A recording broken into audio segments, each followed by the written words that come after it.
مش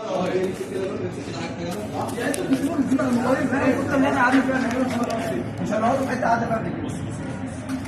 خلاص هو هفهمك. ايه ده يا عم؟ يا عم قول لي.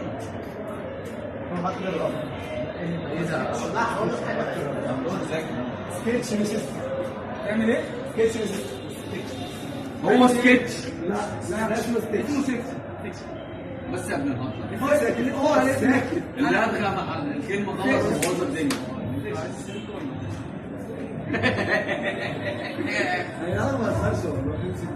لازم حديده. ايه ده؟ لا يا ليش بتعمل ايه؟ يسو ايه؟ رمز ايه؟ رمز يا جدعان كرروا. يعني اقعد في سكتش يا انا اقعد في سكتش. ايه رمز دي؟ بقول لك مين بقعد عندكم ايوه انا عارف انها غرف بس اجازه الله بيقول لك فيها ايه يعني؟ بص يا صاحبي وانا ابويا اجازه على حسب انت هتقعد فين؟ في عندك في البلاي ستيشن وفي عندك في هناك في نتفليكس. ما انت عايز تتهبط فيها الصراحه. مش دي اماكن اللي احنا نخرج فيها. مش دي الاماكن والله فيها غرف ميكس اقسم بالله. يا عم، مش دي الاماكن اللي احنا هنستمتع فيها. اتصل بقى معاك انت اتصل، بس احنا مش لا على عايزين سنجل على سنجل. الشمال يا باشا. لا مش اكتر الشمال، يلا من الشمال. مفيش اكتر من عايز بص هتدفع زيادة. اي واحده كده دلوقتي هتدفع يا ابن يلا بينا هات الشمال يا باشا. انت ايه؟ مش دي يا جدعان. اجيب لك امها. احنا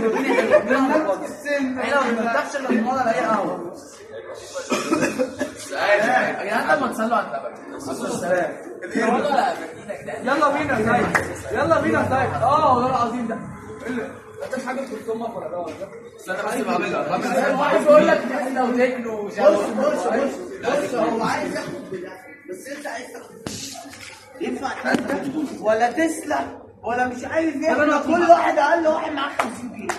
مش هتسافروا كلهم. اقل واحد معاه 50 جنيه حلو. ايوه ما انا بقول اقل واحد في ناس عشان معاه. كل دول لا، معاهم لا. خمسينات وانت لا معاك كلنا معانا اقل. لا لا الا الله. انت لسه باعت تشيكن سيستم. مين عبد ان انا غني يا جدعان؟ مش غني ده وهو مسؤوليات، وده في ثانويه عامه ابوه راجل الدوسكه وانا عيلتي 60 وسكه.